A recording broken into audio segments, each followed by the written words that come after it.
नमस्कार। आप सभी का एक बार फिर से स्वागत है हमारे बोधशाला के यूट्यूब प्लेटफॉर्म पर, जहां हम आपके लिए लेकर आए हैं 7 दिन की अचूक रणनीति उन सभी विद्यार्थियों के लिए जो बीएसटीसी की तैयारी कर रहे हैं और बहुत ही लगन और मेहनत के साथ पढ़ाई कर रहे हैं ना। तो हम भी आप लोगों के लिए मेंटल एबिलिटी के मोस्ट एक्सपेक्टेड क्वेश्चंस लेके आए हैं, जिसको हम यहाँ पे सॉल्व करेंगे। और ये हमारी तीसरी क्लास होने वाली है। इससे पहले हमारी 2 क्लासें हो चुकी है।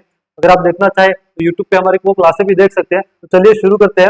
उससे पहले अगर आप इस यहाँ पे जो पढ़ाया जा रहा है उसकी पीडीएफ फाइल या कुछ भी स्टडी मटेरियल पीडीएफ फॉर्म में चाहते हैं तो हमारे टेलीग्राम चैनल को आप इस क्यूआर कोड के माध्यम से ज्वाइन कर सकते हैं, और उस चैनल का लिंक भी हम डिस्क्रिप्शन में, वीडियो के डिस्क्रिप्शन में दे दिया जाएगा। तो क्वेश्चन नंबर फर्स्ट, यह यदि एक निश्चित कोड भाषा में नेम को लिखा जा रहा है MZLD, तो उसी भाषा में पियोन को क्या लिखा जाएगा, PEON को क्या लिखा जाएगा। हम यहाँ देखेंगे कि NAM और E लिखा जा रहा है, उसको MZLD।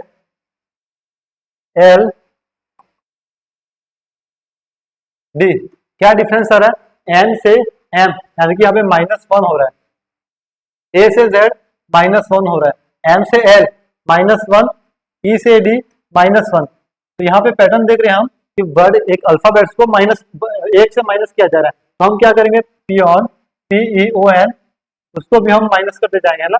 P से पहले कौन सा अल्फाबेट आएगा, O आएगा। E से पहले कौन सा अल्फाबेट आएगा, D आएगा। सॉरी, E से पहले D आएगा। O से पहले कौन सा अल्फाबेट आएगा, N आएगा। N से पहले कौन सा आएगा, M आएगा। तो हमारा सही ऑप्शन कौन सा हो जाएगा, जिसमें ODNM है, ODNM यानी कि ऑप्शन नंबर ए हमारा करेक्ट आंसर हो जाएगा।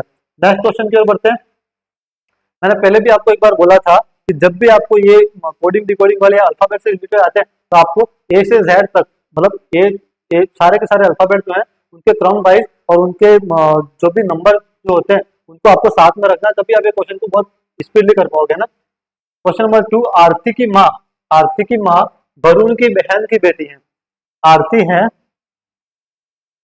उसकी माँ यानी कि आरती की माँ जो है वो कौन है, वरुण की बहन की बेटी। एक वरुण है, उसकी बहन है, उसकी बेटी कौन है, आरती की माँ, वो है इसकी बेटी। इसका मतलब इसका संबंध इससे क्या है, माँ का संबंध। अब क्या बता रहा है, वरुण की माँ आरती की माँ से किस तरह से संबंधित है। हमें बताना है कि वरुण की जो माँ होगी, यानी कि वरुण की जो माँ होगी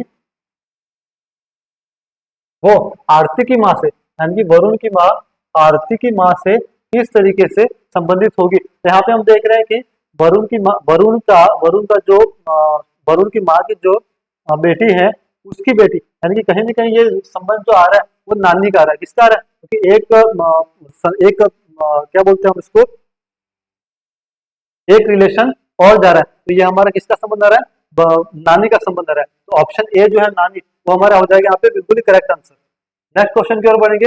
निम्न अंग्रेजी शब्दों को वर्णानुक्रम में व्यवस्थित करें और अंत में आने वाले शब्दों को चुने। हमें अंत में आने वाला शब्द चुनना है। यहाँ पे देखते हैं कि चारों ही ऑप्शन में फर्स्ट दो जो लेटर हैं AC आ रहा है, AC और AC। फिर जो अगला थर्ड वर्ड जो उसमें चेंज आ रहा है, सबसे पहले आ रहा है T, फिर आ रहा है C, Q और फिर आ रहा है H। तो हम देखते हैं कि सबसे पहले, इन सबसे पहले क्या आता है, फर्स्ट नंबर पे तो आ जाता है हमारा C, फिर आएगा H, फिर आएगा Q, थर्ड नंबर पे Q, और फोर्थ नंबर पे यानी कि सबसे अंत में आएगा हमारा T वाला वर्ड। तो T वाला जो वर्ड हमारा कौन सा, ऑप्शन ए। तो ऑप्शन ए जो है वो हमारा क्या हो जाएगा, राइट आंसर, जो कि सबसे वर्णानुक्रम के अनुसार सबसे अंत में आएगा। नेक्स्ट क्वेश्चन की ओर बढ़ते हैं। निम्नलिखित में से कौन सा दूसरों से संबंधित नहीं है। हमें बताना है कि चार ऑप्शन जो दे रखे हैं उसमें से कौन सा दूसरों से संबंधित नहीं है। राजस्थान, पंजाब और बिहार। हम इन तीनों की अगर बात करें तो ये क्या है, पूर्ण राज्य है, ये अपने आप में पूर्ण राज्य। बट दिल्ली की अगर बात करें तो दिल्ली क्या एक केंद्र शासित प्रदेश है। इसका मतलब वो इस जोड़े में, इनके जोड़े में किसी भी तरह से संबंधित नहीं रखता है। तो हमारा ऑप्शन डी जो है वो क्या हो जाएगा, करेक्ट आंसर। नेक्स्ट क्वेश्चन की ओर बढ़ते हैं। क्वेश्चन नंबर 5, श्रृंखला में अगली संख्या ज्ञात कीजिए। यहाँ पे एक श्रृंखला दे रखी है, हमें ज्ञात करनी है अगली संख्या। श्रृंखला को ध्यान से देखिएगा, इस श्रृंखला क्या है, 57, 63। तो 57 में हम कितने ऐड कर रहे हैं, तो 63 आ रहे हैं ना। 57 में हम 6 को ऐड करेंगे तो 63 आ रहा है। 63 में कितने ऐड करेंगे? 63 में प्लस कर रहे हैं हम 8 को, कितने ऐड कर रहे हैं? 8 तो आ रहे हैं 71। 71 में हम कितने ऐड कर रहे हैं? 10 तो आ रहा है 81। 81 में हम कितने ऐड कर रहे हैं? 12 तो आ रहा है 91, 93, है ना। अब आगे हम देख रहे हैं कि ये जो सीक्वेंस बन रहा है, ये जो सीक्वेंस है वो 2 हाँ सॉरी 6, 8, 10 और 12 दो दो प्लस करके बन रहा है। इसका मतलब हमें अगला जो संख्या जोड़नी है, तो 93 में हमें जो अगली संख्या जोड़नी है वो जोड़नी है 14। कितनी जोड़नी है? 14। तो 93 और 14 इसका हमारा सम हो जाएगा 107। तो 107 हमारे ऑप्शन बी में है, तो ऑप्शन बी हमारा क्या हो जाएगा? Correct answer. नेक्स्ट क्वेश्चन की ओर बढ़ेंगे हम। क्वेश्चन नंबर 6, 31 दिनों वाले एक महीने में तीसरा गुरुवार 16 तारीख को आता है। तीसरा गुरुवार कौन सी तारीख को आ रहा है? कौन सी तारीख को आ रहा है? 16 तारीख को पड़ता है। महीने का आखिरी दिन कौन सा होगा? देखना है ध्यान से, यहाँ पे कितने कितने दिनों का महीना है? 31 दिनों का, है ना। तो 16 तारीख को पड़ता है गुरुवार, है ना। 16 तारीख को पड़ रहा है गुरुवार। इसका मतलब अगला गुरुवार जो है वो कौन सी तारीख को आएगा? हम 7 दिन, हमारा जो अगला गुरुवार जो आएगा वो 7 दिन बाद ही आएगा। इसका मतलब हम 16 तारीख में क्या करते हैं? 16 प्लस 7, ये तो कौन सा गुरुवार है? ये है तीसरा गुरुवार। ये कौन सा गुरुवार है? तीसरा गुरुवार। तो 16 प्लस 7 करेंगे तो वो हो जाएगा आपका 23। 23 तो उस दिन कौन सा गुरुवार आएगा? चौथा गुरुवार। कौन सा गुरुवार आएगा? चौथा गुरुवार। 23 में फिर से हम 7 को ऐड करेंगे, 23 प्लस 7, तो 30 तारीख को कौन सा गुरुवार आएगा? पांचवा गुरुवार। और उसी पांचवें गुरुवार के अगले दिन आता है हमारा शुक्रवार। तो इसका मतलब शुक्रवार कौन किस किस तारीख को आएगा? 31 तारीख को आएगा शुक्रवार। और कौन सा शुक्रवार आएगा? पांचवा शुक्रवार। कौन सा शुक्रवार? पांचवा शुक्रवार। तो पांचवा शुक्रवार हमारे ऑप्शन ए में है। इसका मतलब ऑप्शन ए हो जाएगा हमारा करेक्ट आंसर। नेक्स्ट क्वेश्चन की ओर बढ़ेंगे। बहुत ही सिंपल से क्वेश्चन है ना। गीता सीता से बड़ी है। गीता जो है वो सीता से बड़ी है। गीता सीता से बड़ी है। शीला गीता से बड़ी है। शीला जो है वो गीता से भी बड़ी है। मालती शीला और सीता से बड़ी है। मालती जो शीला से बड़ी है और सीता से भी बड़ी है, तो ऑब्वियसली वो क्या हो जाएगी? सबसे बड़ी हो जाएगी, क्योंकि मालती आ गई यहाँ पे। क्योंकि क्या बोलता है कि वो शीला से बड़ी है, मालती शीला से बड़ी है, तो शीला से जैसे ही बड़ी होगी तो वो सबसे बड़ी होगी। इन सभी के संबंध में, इन सभी में सबसे बड़ी कौन है? हमें बताना कि सबसे बड़ी कौन है। तो सबसे बड़ी हमारी कौन है? मालती। ऑप्शन ए हमारा हो जाएगा करेक्ट आंसर। नेक्स्ट क्वेश्चन की ओर बढ़ेंगे। कौन सा शब्द दूसरे से संबंधित नहीं है? इंच, औस, सेंटीमीटर और गज। हम देखें अगर जो ये तीनों ऑप्शन है वो तीनों कहीं ना कहीं मापने की इकाइयां है ना, दूरी मापने की इकाई है। पर औस जो है वो हमारी दूरी मापने की इकाई नहीं है, बल्कि ये एक नेचुरल सिस्टम है जो सर्दियों के दिनों में घास पे या हम देखते हैं कि चीजों पे औस पड़ी रहती है। तो ऑप्शन बी जो है वो हमारा यहाँ पे क्या है? किसी से भी संबंधित नहीं है। नेक्स्ट क्वेश्चन, निम्नलिखित में कौन सा विषम है? हमें बताना है कि यहाँ जो 4 ऑप्शन दे रखे हैं उन चारों में विषम संख्या या विषम संख्या कौन सी है? विषम ऑप्शन कौन सा है वो बताना है। 2, 4, 5 और 6। अगर हम ध्यान से देखें यहाँ पे, है ना, तो 2, 5 और 3 ये ऐसी संख्या है जिसमें किसी और संख्या का भाग नहीं जाता। उसमें केवल उन्हीं संख्याओं का भाग जाता है, उसके अलावा किसी और संख्या का भाग नहीं जाता। तो ये संख्या, और 4 को अगर हम देखें तो 4 में 2 का भाग जा रहा है, यानी दूसरी संख्या का भाग जा रहा है। और 4 अपने आप में क्या है? पूर्ण वर्ग भी है। वो अपना अपना क्या है? एक पूर्ण वर्ग है। 4 का वर्गमूल क्या आएगा? 2 आएगा। तो हमारा ऑप्शन बी जो है वो क्या हो जाएगा? Correct answer. नेक्स्ट क्वेश्चन, साधारण ब्याज की गणना करें यदि मूलधन 5000 है और ब्याज दर 18% है और समयावधि कितनी है? 4 वर्ष। साधारण ब्याज निकलने का सिंपल सा हमें एक फॉर्मूला याद होना चाहिए।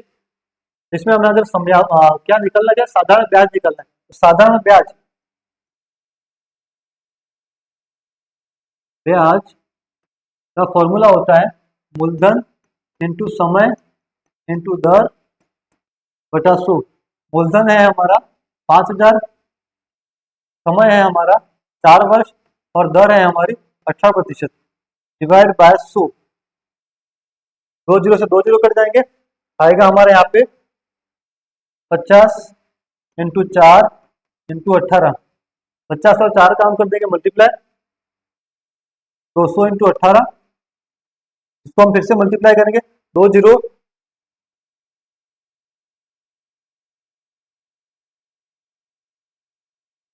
3600, यानी कि 3600 हमारा क्या हो जाएगा, साधारण ब्याज आ गया। 3600 हमारा ऑप्शन नंबर ए में, तो हमारा ऑप्शन क्या हो जाएगा, बिल्कुल ही राइट आंसर। नेक्स्ट क्वेश्चन की ओर बढ़ेंगे। 4 वर्ष पहले अमन और भाभी की औसत आयु 18 थी। अमन और भाभी की औसत आयु 4 वर्ष पहले। अब यहाँ पे एक ध्यान रखेंगे, औसत निकालते हैं जब भी हम औसत आयु की बात करते हैं, औसत आयु में क्या करते हैं, आयु का योग, आयु का योग डिवाइड बाय व्यक्तियों की संख्या, जितने भी व्यक्ति हैं या जो भी उनकी संख्या, तो ये क्या हो जाएगा, इससे हमारा क्या आ जाएगा, औसत निकल के आएगा। तो यहाँ पे क्या बता रखा है, अमन और भाभी की औसत आयु 4 वर्ष पहले कितनी थी, 18 वर्ष थी। वर्तमान में अमन, भाभी और चित्रा की औसत आयु 24 वर्ष है। तो यहाँ पे एक छोटा सा मिस्टेक है प्रिंटिंग में, जो ये 8 वर्ष दे रखा है, उसकी जगह आपको करना है 4 वर्ष बाद। 4 वर्ष बाद चित्रा की आयु क्या होगी, है ना। हम देखते हैं यहाँ पे, अमन को हम ए से डिनोट करते हैं और भाभी को हम बी से डिनोट करेंगे। तो उनकी 4 वर्ष पहले, यानी कि अमन और भाभी की जो औसत आयु है, वो औसत आयु कितनी थी, 18 वर्ष थी, है ना। तो हम हमें यहाँ पे क्या करना है, औसत आयु को, तो औसत आयु का हमारा फॉर्मूला है आयु का योग डिवाइड बाय व्यक्तियों की संख्या, यानी कि 2। अगर हम ये लिखे उनकी आयु का योग डिवाइड बाय 2, तो वो उनकी उसकी औसत आयु के बराबर होगा। क्या होगा, औसत आयु के बराबर होगा। अब हमें क्या क्या ज्ञात करना है यहाँ पे, ए और बी की आयु का योग, ए प्लस बी की आयु का योग, तो ये क्या हो जाएगा, A plus B is equal to 18 into 2, यहाँ पे वज्र गुणा हो जाएगा, 18 इंटू 2, तो ये हो जाएगा आपके 36। तो हमारा ए प्लस बी कितना आया, ए प्लस बी की आयु का योग आ गया हमारा 36।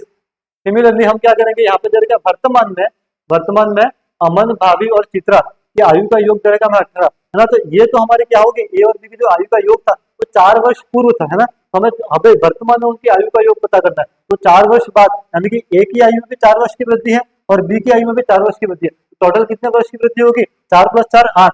तो वर्तमान में ए प्लस बी की आयु का योग,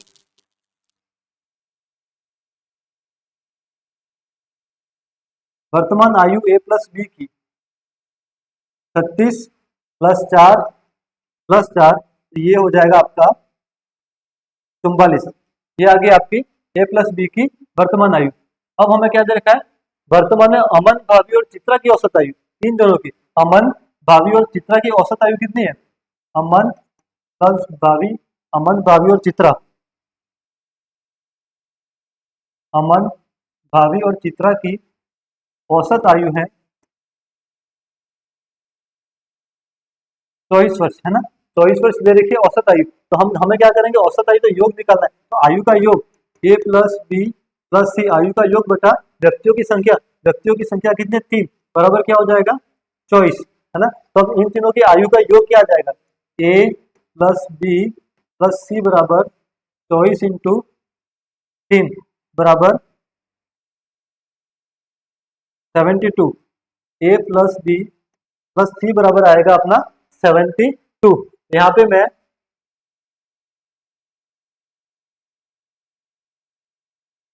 ऊपर लिखूंगा, नीचे जगह नहीं है, तो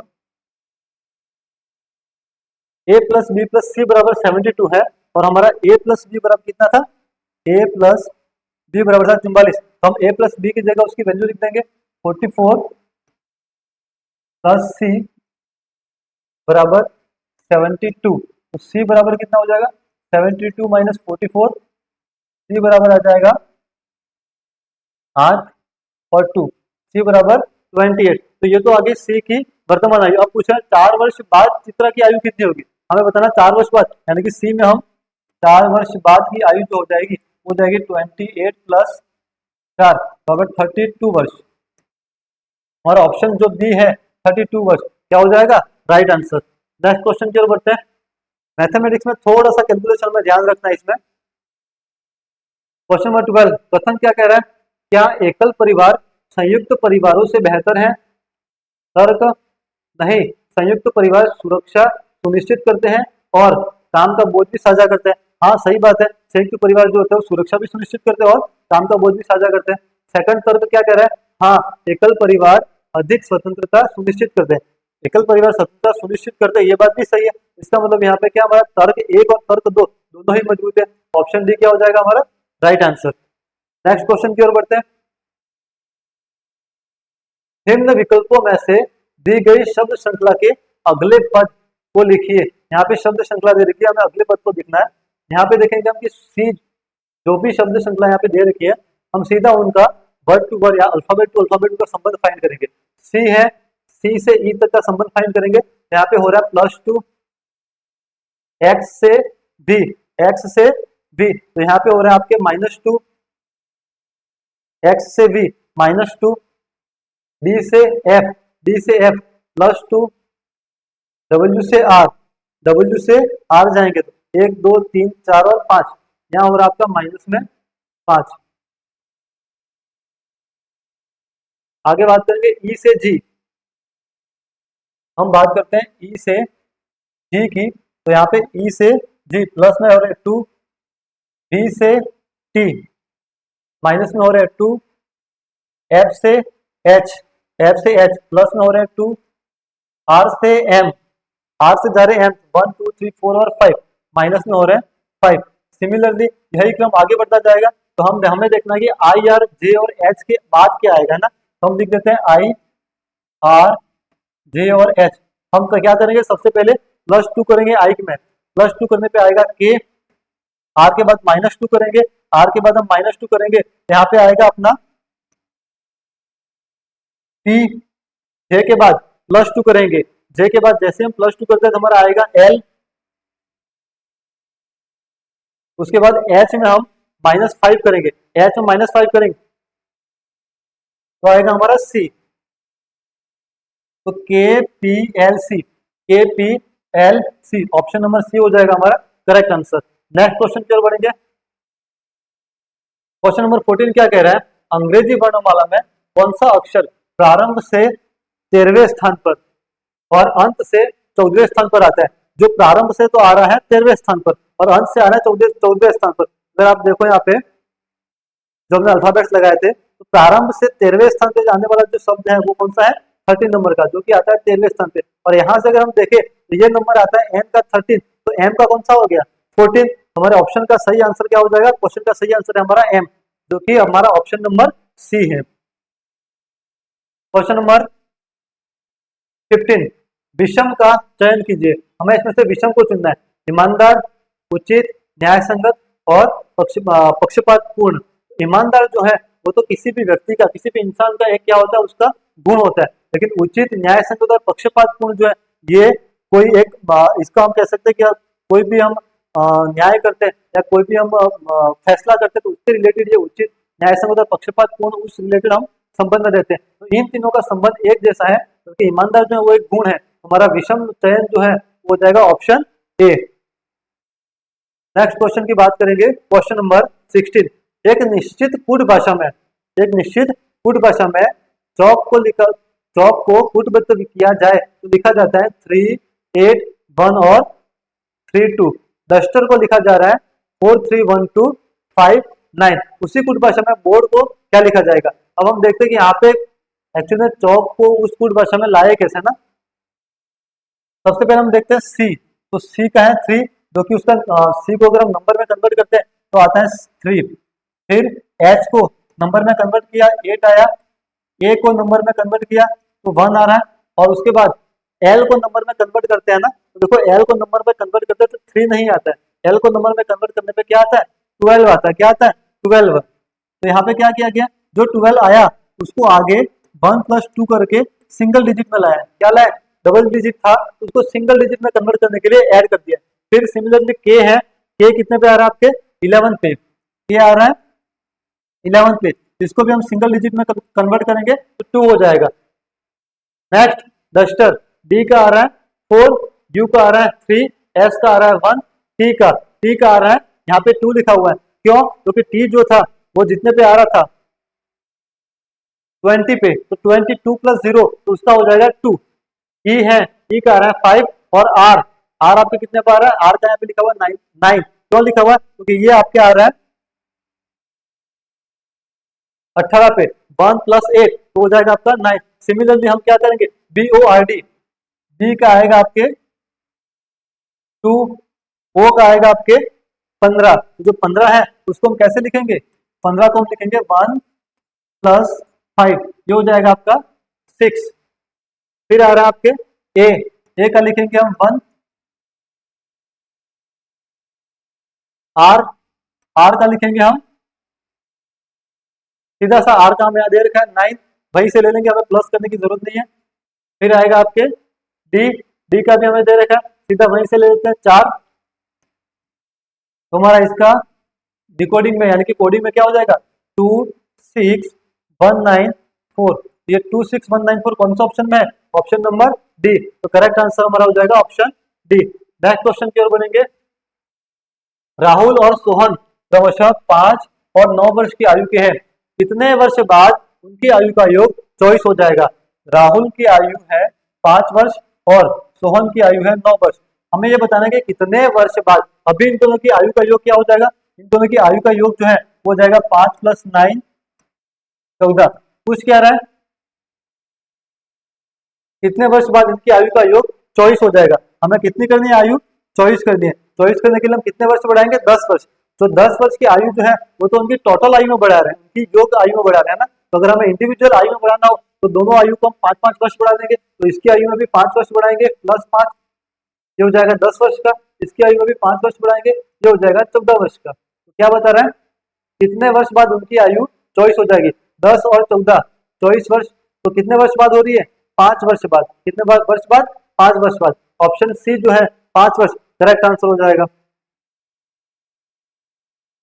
विषम आकृति ज्ञात कीजिए, हमें यहाँ पे 4 आकृतियां दे रखी है, उन आकृति में हमें क्या करना है, विषम आकृति को ज्ञात करना है ना। सबसे पहले हम देखेंगे आकृति 1, इसमें दो ऐसे कोने जो सफेद कलर के वो जुड़े हुए हैं और एक जो है वो लाइन वाला कोना जुड़ा हुआ है।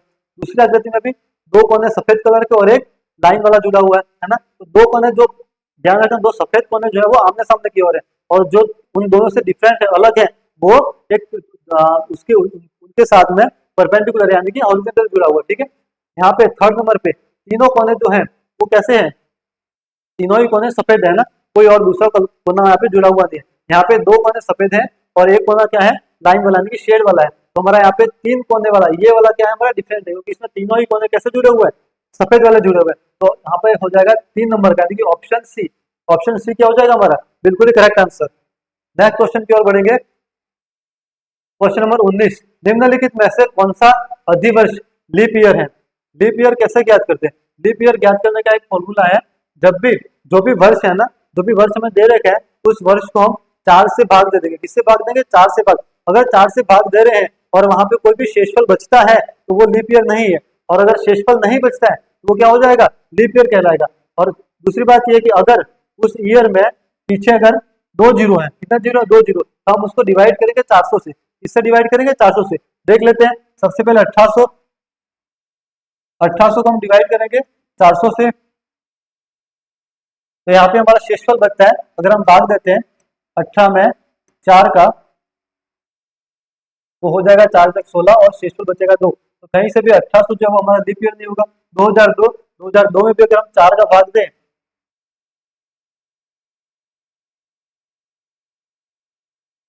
तो फिर से हमारा शेषफल बच जाएगा 2, ये भी हमारा लीप ईयर नहीं होगा।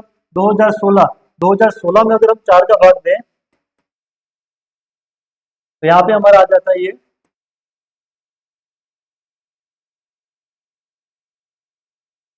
भाग जाएगा इसमें पूरा पूरा, और हमारा यहाँ पे शेषफल क्या आता है, 0। तो इसका मतलब 2016 ऑप्शन सी हमारा क्या हो जाएगा, करेक्ट आंसर, जो कि 2016 क्या है, एक लीप वर्ष है। नेक्स्ट क्वेश्चन, निम्नलिखित शब्दों को शब्दकोश के अनुसार अवरोही क्रम यानी कि डिसेंडिंग ऑर्डर में, अवरोही क्रम में व्यवस्थित कीजिए। तो हम क्या करेंगे, पहले सारे के सारे जितने भी यहाँ पे शब्द दे रखे हैं उनमें चेक करेंगे कि अल्फाबेट के अनुसार सब में आ रहा है सी ई, यहाँ पे भी आ रहा है सी ई, यहाँ पे भी आ रहा है सी ई, सी ई और CEL। तो 3 वर्ड ऐसे हैं जिनमें CEL आ रहा है, बट 2 वर्ड ऐसे हैं जिसमें केवल CE और तीसरा वर्ड जो तीसरा अल्फाबेट जो वो क्या हो रहा है, चेंज हो रहा है। तो यहाँ पे देख रहे हैं कि सबसे पहले तीसरा वर्ड जिसमें चेंज हो रहा है वो आ रहा है हमारा ए। इसका मतलब हमारा अल्फाबेट के अवरोही क्रम के अनुसार ऑप्शन नंबर शब्द नंबर 3 जो है वो सबसे पहले आएगा। फिर उसी क्रम में सी आ रहा है ना, तीसरे नंबर पे सी आ रहा है। तो फोर्थ नंबर का जो है वो हमारा आएगा सेकंड नंबर पे। उसके बाद हम देख रहे हैं कि आगे के जो 3 वर्ड जो बच रहे हमारे है ना, उन तीनों में आ रहा है एल, यानी कि वो तीनों के जो समान हो रहे हैं। तो हम नेक्स्ट चौथे अल्फाबेट की ओर चेक करेंगे। चौथे अल्फाबेट की ओर हम चेक करते हैं। एक नंबर पे जो है उसमें चौथा अल्फाबेट आ रहा है एक, जो कि अल्फाबेट की शब्दकोश में आएगा सबसे आगे। तो एक नंबर वाला हमारा आ जाएगा तीसरे नंबर पे। फिर आता है हमारा यहाँ पे एल, और इस पे आ रहा है आई। तो आई जो है वो एल से क्या आता है, पहले आता है। आई अल्फा शब्दकोश में एल से पहले आता है। तो इसका मतलब पांचवें नंबर का जो पहले आ जाएगा और सेकंड नंबर का हो जाएगा हमारा बाद में। तो ये हो गया हमारा कम 3 4 1 5 2, 3 4 1 5 2। ऑप्शन ए हो जाएगा हमारा करेक्ट आंसर। नेक्स्ट क्वेश्चन, निम्नलिखित श्रृंखला को पूर्ण कीजिए। यहाँ पे श्रृंखला दे रखी है 53 53, 40 40 और 27 27। हमें देखना है कि ये श्रृंखला जो है वो किस तरीके से आपस में जुड़ी हुई है ना, या किस तरीके से एक दूसरे से संबंधित है। 53 से 40 तक हम संख्या जो है छोटी होती जा रही है। तो कितनी संख्या को सब्ट्रैक्ट किया तब 40 आ रहा है। 53 माइनस 40 करेंगे तो यहाँ आपके 13। फिर 40 में से 27 घटाए, 40 माइनस 27, यहाँ पे भी आ रहा है आपका 13, है ना। तो 27 में से कितने घटाएंगे, है ना। तो 27 में से फिर हम क्या करेंगे, 13 को और माइनस करते हैं। 27 माइनस 13 तो आएंगे हमारे यहाँ पे 14। तो अगली नेक्स्ट संख्या जो हमारी आने वाली है वो क्या आएगी हमारे यहाँ पे, कौन सी संख्या हम घटाएं, इसमें से हम कौन सी संख्या को घटाएं कि हमारा जो क्रम है वो क्रम बरकरार रहे, और वो संख्या जो बचे वो कितनी आ जाए हमारे 13 आ जाए। तो 27 में से हम किसको घटाएंगे, अगर हम 27 में से 14 को माइनस करते हैं ना, तो हमारा जो क्रम है वो बरकरार रहता है, और कितना आएगा हमारा आंसर 13 आएगा। इसका मतलब हमारा करेक्ट ऑप्शन कौन सा हो जाएगा, ऑप्शन ए, जिसमें आ रहा है 14, है ना। नेक्स्ट क्वेश्चन की ओर बढ़ेंगे। यदि फुटबॉल को हॉकी, हॉकी को बास्केटबॉल, बास्केटबॉल को क्रिकेट तथा क्रिकेट को कबड्डी कहा जाता है, तो मेजर ध्यानचंद ने कौन सा खेल खेला। मेजर ध्यानचंद, आप सबको पता ही होगा कि मेजर ध्यानचंद जो है वो हॉकी के बहुत बड़े खिलाड़ी थे, है ना। और मेजर ध्यानचंद नाम से पुरस्कार भी दिया जाता है। तो मेजर ध्यानचंद जो है वो हॉकी के खिलाड़ी थे, और हॉकी को हम क्या कह रहे हैं, हम कह रहे हैं हॉकी को बास्केटबॉल। तो हमारा ऑप्शन सही आंसर हो जाएगा option D, basketball. Question number 23, R का घर एन के घर के ठीक सामने है। आर का घर जो है वो एन के घर के ठीक सामने है। आर उत्तर पूर्व की ओर जाता है तो एन के घर पहुंचता है। आर जो है वो कहाँ जाएगा, उत्तर पूर्व की ओर, यानी कि उत्तर पूर्व की ओर, उत्तर पूर्व की ओर जाता है तो किसके घर पहुंचता है, एम के घर। यदि एम आर के घर जाना, एम को आर के घर जाना है तो एम को कौन सी दिशा में जाना होगा, तो एम को दक्षिण पश्चिम दिशा में जाना होगा। कौन सी दिशा में, दक्षिण पश्चिम दिशा में। तो यहाँ पे उत्तर आ जाएगा हमारा दक्षिण पश्चिम, यानी कि ऑप्शन ए हो जाएगा करेक्ट आंसर। नेक्स्ट क्वेश्चन की ओर, रिक्त स्थान की पूर्ति कीजिए। हमें यहाँ पे जो संबंध दिया गया है, जो संबंध बंदूक का गोली के साथ है, वही संबंध हमें चिमनी का बताना है किसके साथ होगा, है ना। क्या चिमनी का घर के बंदूक से, बंदूक और गोली का क्या संबंध है कि गोली जो है वो बंदूक से निकलती है। गोली क्या होती है, जब बंदूक को फायर किया जाता है तो गोली बंदूक से निकलती है। उसी प्रकार हमें बताना है कि चिमनी से क्या निकलता है। घर चिमनी से नहीं निकलता है, मैदान नहीं निकलता है, छत नहीं निकलता है, चिमनी से निकलता है धुआं। तो ऑप्शन डी हो जाएगा हमारा राइट आंसर। नेक्स्ट क्वेश्चन, निम्नलिखित शब्दों को एक शब्दकोश की वर्णमाला में व्यवस्थित करिए। हमें इनको शब्दकोश की वर्णमाला में व्यवस्थित करना है। NOME, यहाँ पे देख रहे हैं हम कि स्टार्ट के जो 2 वर्ड है वो सब में ही सेम आ रहे हैं, NO NO NO और NO। क्या हो रहा है, थर्ड जो शब्द अल्फाबेट है उसी में चेंज आ रहा है ना। तो सबसे पहले देखते हैं कि थर्ड अल्फाबेट कौन सा पहले आता है ना। तो थर्ड अल्फाबेट हमारा बी जो है वो शब्दकोश में सबसे पहले आता है। इसका मतलब 4 नंबर का जो शब्द है वो हमारा आएगा आगे। उसके बाद क्या आएगा, उसके बाद हम बात करेंगे एम। एम जो है वो क्या आएगा हमारा शब्दकोश में आगे आएगा। तो 4 के बाद आता है हमारा एक, फिर आर और ओ, क्या सबसे पहले आता है? शब्दकोश में आर सबसे पहले आता है, सेकंड नंबर का हमारा सबसे आएगा पहले, फिर क्या आता है? एस आता है सबसे लास्ट में, थर्ड नंबर का शब्द जो है वो आ जाएगा सबसे लास्ट में। तो हमारा क्रम क्या बन जाएगा? 4, 1, सेकंड और थर्ड, 4, 1, 2 और 3। Option number B correct answer. Next question है, वह आकृति ज्ञात कीजिए जो अन्य आकृतियों से भिन्न है। हमें वो आकृति देखते हैं जो दूसरों से भिन्न होगी। सिंपल सा दिख रहा है हमें, यहाँ पे इस आकृति में कितने वर्ग है? 4 है, या इस आकृति को 4 पार्ट में डिवाइड कर रखा है, इस आकृति को भी 4 पार्ट में डिवाइड कर रखा है, और इस आकृति को भी क्या कर रखा है? 4 पार्ट में डिवाइड कर रखा है। पर जो आकृति 1 है वो केवल 2 ही पार्ट में डिवाइड है। कितने पार्ट में? 2 ही पार्ट में। तो भिन्न आकृति कौन सी होगी? आकृति 1, यानी कि ऑप्शन बी हमारा हो जाएगा करेक्ट आंसर। बहुत ही ये जो आकृति वाले क्वेश्चन आते हैं वो तो बहुत ही सिंपल होते हैं, बस हमें थोड़ा सा लॉजिक और उसको ध्यान से देखना होता है। फिर से आ रहा है, निम्नलिखित में से कौन सा वेन आरेख पुरुषों, महिलाओं और शिक्षकों के मध्य सही संबंध दिखाता है? क्या दिखाता है? पुरुषों, महिलाओं और शिक्षकों के मध्य सही संबंध। इस क्वेश्चन में हमें क्या करना है? क्वेश्चन में हमें सीधा सीधा कोई संबंध दिया नहीं किया, केवल पुरुष दिया है, महिला दिया है, और क्या दे रखा है? शिक्षक दे रखा है। तो हो सकता है कि जो पुरुष है वो क्या हो? शिक्षक हो। महिलाएं भी क्या हो सकती है? शिक्षक हो सकती है। बट क्या पुरुष महिलाएं हो सकते हैं? ये तो हो नहीं सकता। तो पुरुष शिक्षक हो सकते हैं और महिलाएं भी क्या हो सकती है? शिक्षक हो सकती है। तो हम देखते हैं यहाँ पे कि यहाँ पे तीनों को अलग अलग, तीनों को सेपरेट कर दिया गया।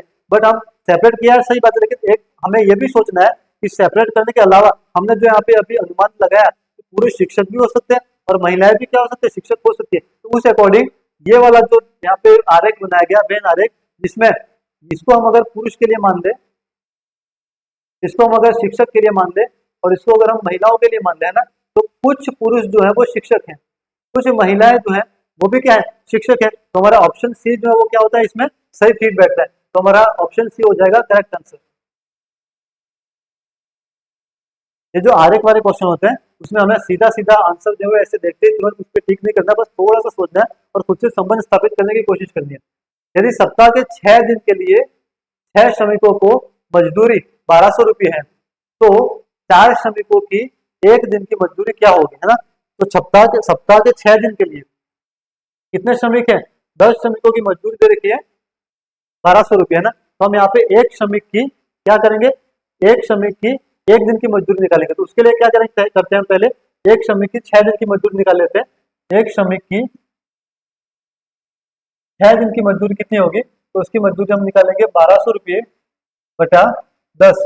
तो एक श्रमिक को 6 दिन के लिए कितने रुपए मिल रहे हैं? एक श्रमिक को 6 दिन के लिए 120 रुपये मिल रहे हैं। पूछ क्या रहा है? तो एक श्रमिक को 6 दिन के लिए 120 रुपये मिल रहे हैं। उसी एक श्रमिक को एक दिन के लिए कितने रुपए मिलेंगे? 120 डिवाइड बाय 6। तो आपका एक श्रमिक का एक दिन के लिए आ जाएगा 20 रुपये। कितना आ गया? एक श्रमिक को एक दिन के लिए मिला 20 रुपया। अब पूछा है 4 श्रमिकों को एक दिन के लिए कितनी मजदूरी मिलेगी? तो एक श्रमिक को एक दिन के लिए 20 रुपये मिलता है, तो 4 श्रमिक को एक दिन के लिए कितनी मजदूरी मिलेगी? 20 × 4, सीधा सा आंसर है इसका। 20 × 4 क्या हो जाएगा? 80 रुपये।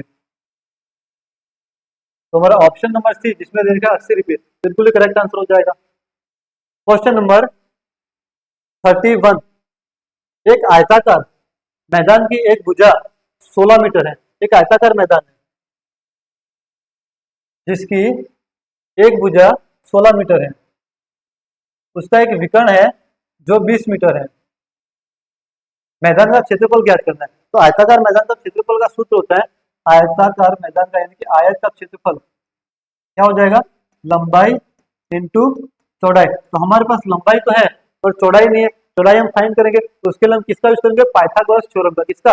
Pythagoras theorem. पाइथागोरस थ्योरम क्या कहती है? हमें जब भी किसी भी, यहाँ पे देखते हैं आयत में जो है ना, तो क्या होता है? एक एंगल जो 90 डिग्री का होता है, तो ये हमारा क्या होगा? 90 डिग्री का ट्राइंगल बन गया। इसमें हम पाइथागोरस थ्योरम लगा सकते हैं। इसके लिए हमें क्या फाइंड करना है? यहाँ पे हमें उसका आधार फाइंड करना है। क्या फाइंड करना है? आधार। ये हो गया हमारा विकर्ण और ये हो गया हमारा लंब, है ना? तो आधार फाइंड करने के लिए आधार का स्क्वायर इक्वल टू विकर्ण का स्क्वायर। फॉर्मूला क्या है हमारा? विकर्ण का स्क्वायर माइनस लंब का स्क्वायर। ठीक है, तो आधार क्या आ जाएगा हमारा यहाँ पे?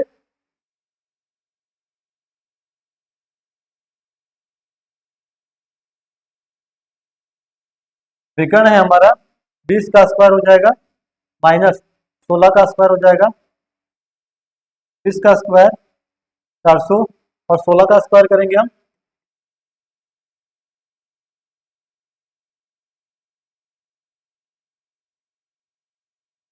256। 400 में से 256 को माइनस कर देते हैं ना, तो हमारा आधार कितना निकल के आएगा, आधार बराबर अंडर रूट 400 में से 256 को माइनस करेंगे तो ये आएगा हमारा 144। कितना आएगा 144। और जो 144 है वो किसका वर्ग है, 12 का। तो जब हम ये स्क्वायर रूट को हटाएंगे ना तो आधार आ जाएगा हमारा, आधार बराबर 12। क्या आ गया हमारा आधार 12। अब हमें क्या, तो ये जो आधार है वही हमारी इस आयत की क्या है, चौड़ाई है। ट्राइंगल के लिए वो क्या था, आधार, तो बट इस आयत के लिए वो क्या है, चौड़ाई है। तो हमारे यहाँ पे इस आयत की चौड़ाई आ गई 12 मीटर।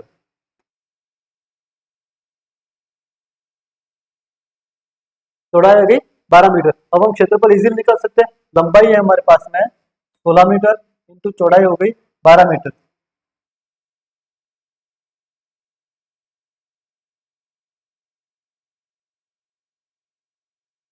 तो आयत का क्षेत्रफल हो जाएगा 192 मीटर स्क्वायर। क्या हो जाएगा 2 मीटर स्क्वायर।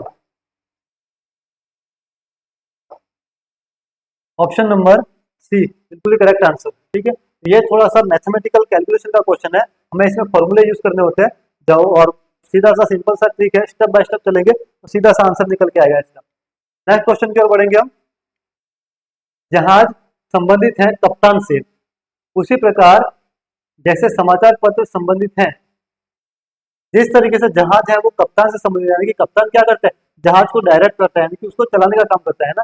तो समाचार पत्र को कौन डायरेक्ट करता है, समाचार पत्र को डायरेक्ट करने वाला काम किसका है, संपादक का। सीधा सा ऑप्शन हो जाएगा हमारा option A. Question number 34। Surendra सीधा खड़ा होकर सूर्योदय को देख रहा है, बताइए उसका दाहिना हाथ किस दिशा में है। सुरेंद्र जो है वो सीधा खड़ा होकर सूर्य को देख रहा है। अगर वो सूर्य को देख रहे हैं तो सूर्य कौन सी दिशा में उगते हैं, पूर्व दिशा में है ना। तो वो पूर्व दिशा में, ये होगी हमारी पूर्व दिशा। वो खड़ा कौन सी दिशा में, पूर्व दिशा की ओर देख के सूर्य को देख रहा है ना। तो बताइए उसका दाहिना हाथ, सुरेश का, सुरेंद्र का दाहिना हाथ, यानी कि दाहिना हाथ जो है वो राइट साइड का हैंड जो है वो कौन सी दिशा में है, तो उसका दाहिना हाथ जो है वो कौन सी दिशा में, दक्षिण दिशा में। कौन सी दिशा में हो गया, दक्षिण दिशा में। हमारा आंसर हो जाएगा ऑप्शन डी, दक्षिण दिशा। Next question. रिक्त स्थान प्राप्त कीजिए। रिक्त स्थान की जगह पे हमें कौन सी संख्या आएगी वो फाइंड करना है ना। P21, J28, G29। अगर हम यहाँ पे देख रहे हैं P और J में क्या संबंध है ना, तो J P जो है वहां से J तक जाने में संख्या को क्या किया जा रहा है, माइनस किया जा रहा है। कितना कितना डिजिट या कितने अल्फाबेट माइनस जा रहे हैं,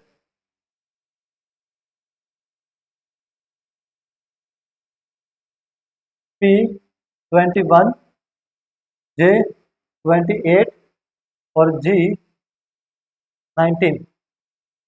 यहाँ से P से J हम जा रहे हैं, तो P से J माइनस जा रहे हैं, तो -7 जा रहे हैं। फिर अगर हम J से G जा रहे हैं, माइनस कितना जा रहे हैं,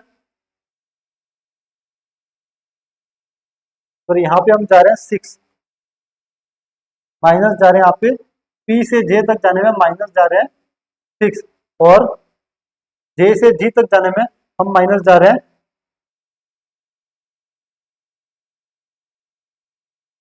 3। तो और हम कितने माइनस जाएंगे, 3 और माइनस करेंगे G से। एक मिनट, यहाँ पे थोड़ा सा कंफ्यूजन है। सबसे पहले हम देखते हैं जो नंबर्स हैं उसमें क्या डिफरेंस आ रहा है। नंबर्स का क्या डिफरेंस है, 21 से 28 कितने बढ़ रहे हैं यहाँ पे, +7 हो रहा है। कितने सात, कितना हो रहा है, +7। 28 से 19 जाएंगे, 28 से 19, सॉरी क्वेश्चन जो है उसको एक बार फिर से देखेंगे हम। क्वेश्चन को देखेंगे, क्वेश्चन को पढ़ने में गलती होगी ना, क्वेश्चन को पढ़ने में थोड़ी सी गलती होगी। क्वेश्चन क्या कह रहे हैं, P21 और J28 जो है वो आपस में अनुपात में है, और उसके समानुपात में G19 दे रखा है। उसके समानुपात में क्या दे रखा है, G19 दे रखा है। यहाँ पे जो रिलेशन P21 और J28 का है वही रिलेशन G19 का किसी और संख्या से होना चाहिए ना, तो P21 और J28, यहाँ क्या हो रहा है, प्लस में 7 हो रहे हैं, और P से J में क्या हो रहा है, माइनस हो रहे हैं, कितने हो रहे हैं, 7 हो रहे हैं। सिमिलरली हमें क्या करना है, जो अल्फाबेट है उसमें क्या करना है, माइनस में 7 करने हैं, और जो डिजिट है उसमें क्या करना है, प्लस में 7 करने हैं। तो G19 यहाँ लिखेंगे हम G19, तो 19 में क्या करेंगे हम, प्लस में 7, कितने करेंगे, 7, प्लस में 7, तो हमारा यहाँ पे आएगा डिजिट 26, और यहाँ पे हम करेंगे माइनस में 7, कितने 7 करेंगे, जी में माइनस में 7, तो हमारा डिजिट आएगा, अल्फाबेट आएगा ए, तो हमारा ऑप्शन सही हो जाएगा A26 option D. Next question की ओर बढ़ेंगे, क्वेश्चन नंबर 36, रिक्त स्थान की पूर्ति कीजिए। जिस तरह से चंद्रमा सैटेलाइट से संबंधित है ना, सैटेलाइट जो यहाँ पे उपग्रह से संबंधित है ना, सैटेलाइट मतलब जो कृत्रिम सैटेलाइट भेजते हैं वो नहीं, यहाँ सैटेलाइट का मतलब दिया गया है कि जो उपग्रह, चंद्रमा जो है वो उपग्रह है, उसी प्रकार पृथ्वी क्या है, तो पृथ्वी जो है वो क्या है, ग्रह है। सिंपल सा क्वेश्चन है, डायरेक्टली हो जाता है ये वाला। क्वेश्चन नंबर 37, एक घड़ी अपराह्न 3:30 का समय दिखाती है। अपराह्न का मतलब दोपहर के बाद का समय। यदि मिनट की सुई हर घंटे 2 मिनट आगे बढ़ती है, मिनट की सुई वो हर घंटे कितने आगे बढ़ रही है, 2 मिनट आगे बढ़ रही है ना, तो सुबह 4 बजे तक घड़ी कितने मिनट आगे हो जाएगी, सुबह 4 बजे तक, जब अगर देखिए दोपहर के 3:30 हुए है ना, वहां से हमें कब का समय देखना है, सुबह के 4 बजे, सुबह के 4 बजे का समय देखना है। तो यहाँ पे कितने घंटों का डिफरेंस आ रहा है, 3:30 से सुबह के 3:30, यानी कि 12 घंटे टोटल, और आधे घंटे का ये, तो टोटल डिफरेंस जो आ रहा है वो आ रहा है आपका 12 घंटे और 30 मिनट। कितना आ रहा है, 12 घंटे और 30 मिनट। और ये क्या कह रहा है, हर घंटे में मिनट की सुई जो वो 2 मिनट आगे बढ़ रही है ना, तो हमारे पास 12 घंटे, तो 12 घंटे में वो हर हर घंटे में 2-2 बार आगे बढ़ेगी, यानी कि 12 मल्टीप्लाई क्या हो गया, 2, तो 12 मल्टीप्लाई 2, तो कितने मिनट आगे बढ़ जाएगी, कितने मिनट आगे बढ़ जाएगी वो 24 मिनट, तो यहाँ पे आगे बढ़ गई है ना। और ये और आपका 30 मिनट जो है वो और आगे बढ़ी, तो 1 घंटे में 2 मिनट बढ़ती है, तो आधे घंटे में वो 1 मिनट आगे बढ़ेगी, यानी कि 1 मिनट तो हो गया इसका, और 24 मिनट हुए इसके, दोनों को प्लस करेंगे तो ये हो गया आपके 25 मिनट्स। तो टोटल घड़ी 4 बजे तक कितने मिनट आगे हो जाएगी, 25 मिनट आगे हो जाएगी। तो हमारा ऑप्शन नंबर सी जो हो जाएगा वो इसका करेक्ट आंसर। नेक्स्ट क्वेश्चन की ओर बढ़ेंगे, क्वेश्चन नंबर 38, नीचे दिए गए शब्दों को उनके उचित क्रम में व्यवस्थित कीजिए। हमें इनके उचित क्रम में व्यवस्थित करना है, बिल्कुल ही इजी क्वेश्चन है। क्या किया गया कि सुबह उठते ही हम क्या करते हैं, वो बस वही जिसको मैं बताना है। सबसे पहले सुबह होती है, ऑफकोर्स सुबह होती है, ए आएगा। फिर क्या करते हैं, हम दांत साफ करते हैं, है ना, आएगा सी। फिर दांत साफ करने के बाद चेहरा धोते हैं, आएगा बी। फिर उसके बाद हम करते हैं स्नान, आएगा डी। ए सी बी डी, ए सी बी और डी, ऑप्शन हो गया हमारा सी, बिल्कुल ही राइट आंसर। नेक्स्ट क्वेश्चन 39, रिक्त स्थान की पूर्ति कीजिए। यहाँ पे फिर से वही है, इसका संबंध जो है वही संबंध हमें इस यहाँ पे इसी रबर के साथ बताना है। जूता का संबंध है चमड़ा से, जूता किससे बनता है, चमड़े से बनता है। रबर किससे बनता है, रबर बनता है लेटेक्स से, किससे बनता है, लेटेक्स से। ऑप्शन ए हो जाएगा हमारा करेक्ट आंसर। क्वेश्चन नंबर 40, रिक्त स्थान की पूर्ति कीजिए। फिर से हमें संबंध बताना है, व्यक्ति और जीवनी। जैसे व्यक्ति की होती है जीवनी, उसी प्रकार राष्ट्र का क्या होता है, तो राष्ट्र का क्या होता है, इतिहास। क्या होगा, इतिहास। ऑप्शन डी हो जाएगा करेक्ट आंसर। नेक्स्ट क्वेश्चन 41, निम्न समीकरण इक्वेशन में दोनों x के स्थान पर आना चाहिए। यहाँ पे दिया गया हमें 2x, हमें बताना है कि x के स्थान पे क्या आएगा। सबसे पहले तो हम क्या करते हैं, इसका वज्र गुणा करेंगे, x divide by under root 128 is equal to under root 162 divide by x। पहले हम करेंगे क्या, क्रॉस मल्टीप्लीकेशन। इसका हम करेंगे क्रॉस मल्टीप्लाई, x का x के साथ मल्टीप्लाई करेंगे, तो ये बनेगा आपके 2x इज इक्वल टू, इन दोनों का मल्टीप्लाई होगा अंडर रूट 128 अंडर रूट 162। ठीक है, अब देखेंगे हम कि इससे आगे हम क्या कर सकते हैं, इससे आगे हम क्या कर सकते हैं। अंडर रूट 128 जो है और यहाँ पे 162 है, हमें ये देखना है कि हमें इसको इसका वर्गमूल लेना है ना, किसी भी तरह से इस संख्या को वर्गमूल से यानी कि अंडर रूट से बाहर करना है ना। तो हम ये देखेंगे कि कौन सी संख्या इसके कैसे इसके टुकड़े किया जाए कि उसका हम वर्गमूल फाइंड कर सके ना। तो 120 अगर 28 को अगर हम 2 से डिवाइड करते हैं ना तो क्या आता है 64। क्या आएगा आपके 64 मल्टीप्लाई टू 64 क्या बनता है 126।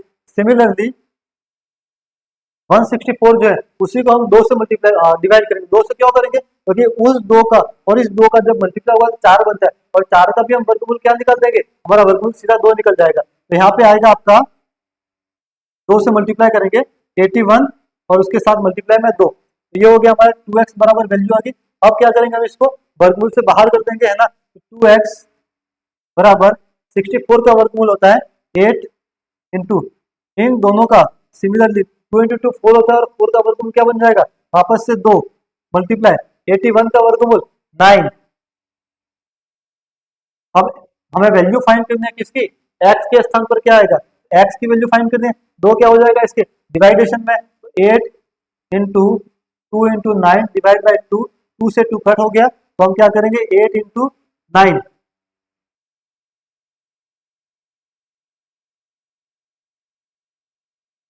8 इंटू 9 कितना हो जाएगा कहीं कोई गड़बड़ लग रही है।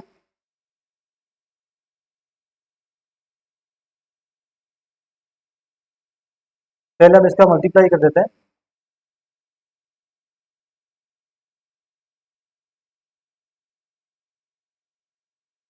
टू एक्स बराबर 16 मल्टीप्लाई 9 तो 2x बराबर हो जाएगा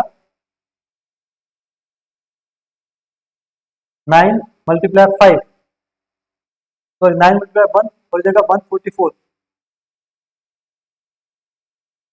तो 2x का आ गया हमारा 141। कुछ कह रहा है समीकरण में दोनों x के स्थान पर क्या आएगा दोनों x के स्थान पर हमें देखना है कि क्या आने वाला है। तो 141 144 सॉरी एक मिस्टेक यहाँ पे हो रही थी। जो मिस्टेक हमारी हो रही थी वो शुरू में हो रही थी तो हमने 2x लिखा था यहाँ पे 2x नहीं आएगा तो हम इसका मल्टीप्लाई करेंगे तो ये हमारा बनेगा एक्स स्क्वायर। क्या बनेगा एक्स स्क्वायर। ये जो है वो हमारा है एक्स स्क्वायर। ये बन गया x square x square x square और एक्स स्क्वायर। ठीक है तो एक्स स्क्वायर है इसका मतलब स्क्वायर हटेगा तो 144 पे क्या आएगा अंडरवुड आएगा तो x is equal to under root 144। तो x आ जाएगा हमारा 144 का वर्गमूल हो जाएगा 12 तो x की वैल्यू आ जाएगी कितनी 12 जो कि हमारे ऑप्शन ए में है। नेक्स्ट क्वेश्चन क्या बढ़ेंगे क्वेश्चन नंबर 42 निम्नलिखित 4 में से कोई 3 अंक समान है किंतु एक अंक समान नहीं है। कौन सा अंक समान नहीं है उसकी हमें पहचान करनी है। 3 अंक जो है वो समान है ना यहाँ पे 49 331 25 और 81। अभी थोड़ी देर पहले हमने जो क्वेश्चन किया था वो देख के हम इस क्वेश्चन को इजीली हम देख सकते हैं। 81 जो था 81 का हमने वर्गमूल क्या निकाला था 81 का वर्गमूल हमने देखा था 9। 25 का वर्गमूल होता है 5 और 49 का वर्गमूल होता है 7।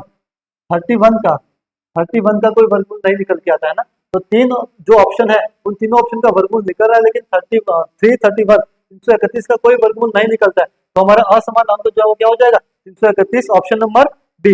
नेक्स्ट क्वेश्चन की ओर ध्यान देंगे हम क्वेश्चन नंबर 43 निम्न में से कौन सा विकल्प 4 के समूह में शामिल नहीं है। हमें जो 4 का समूह दे रखा है उसमें कौन सा विकल्प शामिल नहीं है वो देखना है। नारंगी क्या है रंग है हरा क्या है वो भी रंग है लाल क्या है वो भी रंग है लेकिन यहाँ पे देखा रंग रंग क्या है वो तो अपने आप में एक रंग है जिसके अंदर ये सारे के सारे रंगों के नाम आ रहे हैं। तो रंग तो अपने आप में क्या हो गया अलग से एक कंटेनर मान लो उसको ये कंटेनर जिसके अंदर सारे रंग आ रहे हैं। तो हमारा जो विकल्प यहाँ पे इस समूह में शामिल नहीं होता है वो है रंग ऑप्शन डी।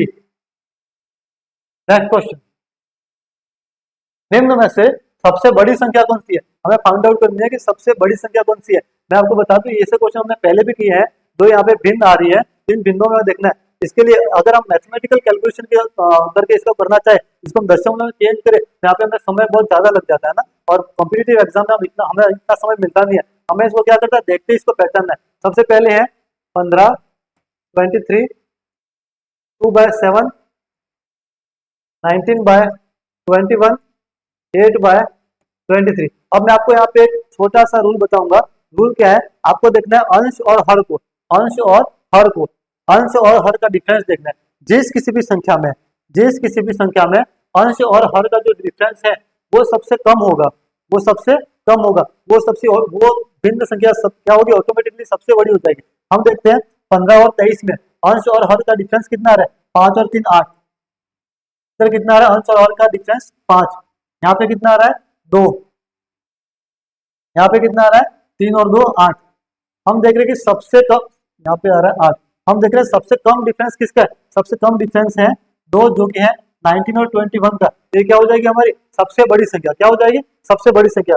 ऑप्शन सी हो जाएगा हमारा करेक्ट आंसर। अब आप ये समझ रहे होगे या ये सोच रहे होगे कि सबसे कम अंतर है तो वो सबसे बड़ी संख्या कैसे होगी? उसका ये क्या होता है, क्योंकि जब हम इसको डिवाइड करते हैं ना, डिवाइड करने पे हमारा जो यहाँ पे इसका जो दशमलव में जो मान आता है वो आता है जीरो के लगभग जीरो से बड़ा आता है, और जो छोटी संख्या है वो दशमलव में छोटी होती जाती है। इसीलिए हमारा जो सबसे छोटा जिसका भी ये डिफरेंस आ रहा है वो संख्या हमारी हो जाएगी सबसे बड़ी। नेक्स्ट क्वेश्चन की ओर बढ़ते हैं। Question number 45। पिता की आयु उसके पुत्र की आयु की 3 गुनी है। पिता की जो आयु है वो उसके पुत्र की आयु से 3 गुना है। 5 वर्ष बाद पिता की आयु का 2 गुना पुत्र, 5 वर्ष बाद पिता की आयु का 2 गुना पुत्र की आयु का 5 गुना हो जाता है ना। हम यहाँ पे क्या करेंगे? पिता की आयु उसके पुत्र की आयु की 3 गुनी है। सबसे पहले हम मान लेते हैं कि पिता की आयु है x। पिता की आयु क्या है? और पुत्र की आयु उसके पुत्र की आयु की 3 गुनी है। पिता की जो आयु है वो उसके पुत्र की आयु की 3 गुनी है, यानी कि पुत्र की आयु कितनी हो जाएगी? अगर हमने पिता की आयु को x माना है 3x, तो पुत्र की आयु हो जाएगी आपके x। ये है उसके पुत्र की आयु। 5 वर्ष बाद पिता की आयु का 2 गुना। 5 वर्ष बाद अगर हम देखें तो पिता की आयु का 2 गुना, तो 5 वर्ष बाद करने के लिए हम 3x करेंगे, 3x प्लस 5, और यहाँ हो जाएगा x प्लस 5। और क्या क्या रहे? 5 वर्ष बाद पिता की आयु का 2 गुना जो है, पिता की आयु का हम दुगुना करेंगे तो वो पुत्र की आयु के 5 गुना के बराबर होगा, है ना। तो पिता की आयु का हम दोगुना करते हैं और उसको हम बराबर में रख देते हैं पुत्र की आयु के 5 गुना के। पिता की आयु का 2 गुना यानी कि 2 multiply 3x plus 5 is equal to 5 गुना है किसकी आयु के? x प्लस 5 यानी कि पुत्र की आयु के। अब इसको सॉल्व करेंगे हम। 3x sorry 6x 6x plus 10 is equal to 5x plus 25। Simple सा समीकरण बन के आ गया। पक्षांतरण कर लेंगे हम।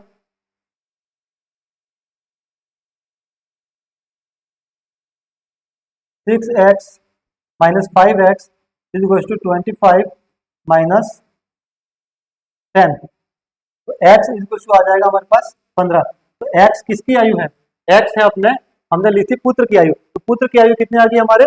पुत्र की आयु है x बराबर 15, और पिता की आयु हमने क्या मानी थी? 3x। तो पिता की आयु जो है वो 3x हो जाएगी। तो इसका मतलब हो गया वो 15 इंटू 3। तो पिता की आयु आ जाएगी 45।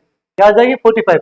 पूछ के रहे पिता और पुत्र की वर्तमान आयु क्या है, तो पिता की आयु 45 और पुत्र की आयु 15 वर्ष। हमारा सिंपल सा आंसर हो जाएगा इसका ऑप्शन नंबर बी।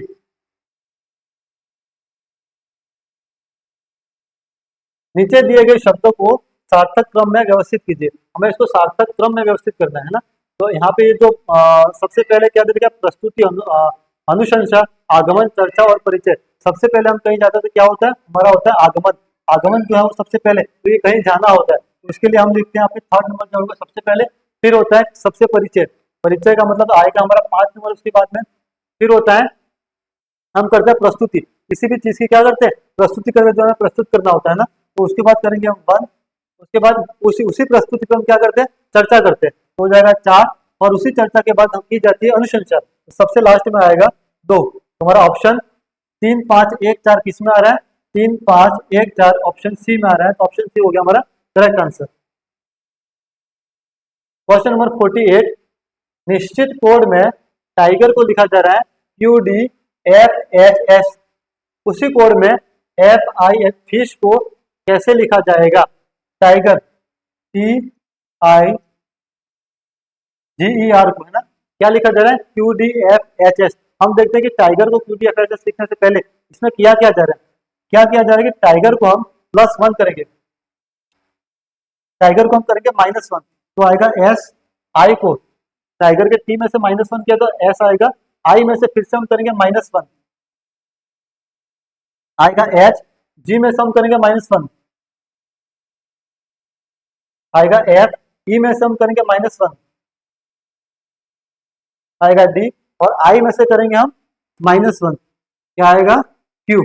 अब यहाँ पे हमारा आ रहा है S H F D Q, but जो निश्चित कोड जो बनाया जा रहा है उसमें क्या लिखा जा रहा है Q D F H S, वो क्या है, वो इसी का विपरीत है, यानी कि इसी को क्या करके लिखा गया है, रिवर्स करके लिखा गया है। यानी कि अगर आप इसको लिख दो Q D F H S, similarly हम क्या करेंगे एफ आई एस एच जो है उसको हर एक अल्फाबेट को -1 से अल्फाबेट को डिक्रीज करेंगे। एफ को हम -1 करते हैं तो आएगा ई, आई को हम -1 करेंगे तो क्या आएगा, आई को -1 करते हैं आएगा एच, एच को -1 करते हैं आएगा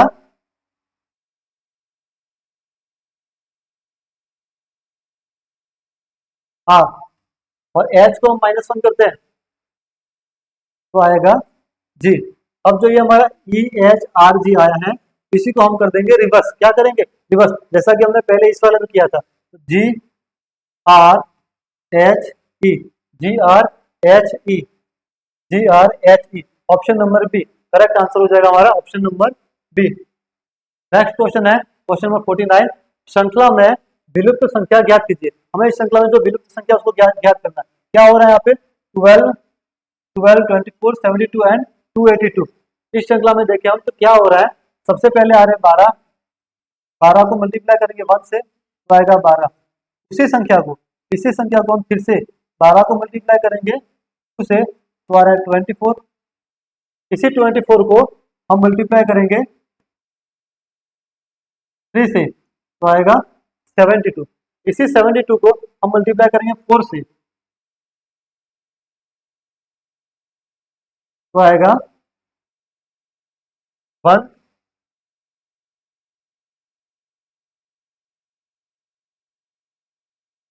फोर्टी एट,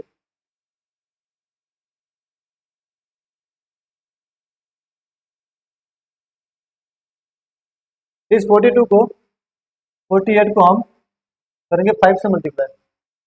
एक सेकंड 12 को किया 1 से मल्टीप्लाई, फिर उसी 12 को किया 2 से मल्टीप्लाई, 24 को किया 3 से मल्टीप्लाई तो 72, 72 को हम कर रहे हैं 4 से मल्टीप्लाई तो यहाँ पे आएगा आपके 7×28 यानी कि 288। और उसी 288 को हम नेक्स्ट सीक्वेंस से 1 2 3 4 और नेक्स्ट हमारा सीक्वेंस क्या आएगा 5, उसी 288 को हम करेंगे 5 से मल्टीप्लाई तो क्या आएगा आपके 1440। क्या बन जाएगा ये 1440। तो यानी कि हमारा जो रिक्त स्थान है वहां पे कौन सी संख्या आएगी 1440। ऑप्शन ए क्या हो जाएगा हमारा बिल्कुल ही करेक्ट आंसर। इसी के साथ हमारा लास्ट क्वेश्चन, आज का अंतिम क्वेश्चन रहेगा क्वेश्चन नंबर 50। आर्कियोलॉजी संबंधित है इतिहास से। आर्कियोलॉजी क्या है संबंधित है इतिहास से, उसी प्रकार हमें बताना है कि सिपोलॉजी किससे संबंधित है। सिपोलॉजी जो है वो आप इसको देखते ही साइकोलॉजी ना समझे, क्योंकि क्या होती है हड़बड़ाहट में हम इसको साइकोलॉजी समझते हैं और मनोविज्ञान पे क्या लगा देते हैं टिक लगा देते हैं, बट ये साइकोलॉजी नहीं है, यह है सिपोलॉजी। सिपोलॉजी जो है वो होती है एक चुनाव विज्ञान जो कि राजनीतिक विज्ञान की एक शाखा है। तो हमारा क्या होगा यहाँ पे ऑप्शन ए बिल्कुल राइट आंसर हो जाएगा। और इसी के साथ आज की हमारी क्लास यहीं पे समाप्त होती है। उम्मीद है आपको ये क्लास बहुत ही पसंद आई होगी और इसी तरह आप लोग बहुत ही मेहनत और लगन के साथ पढ़ाई कीजिएगा और आशा करते हैं, उम्मीद करते हैं कि आप अच्छा होंगे, सफल होंगे। धन्यवाद, नमस्कार।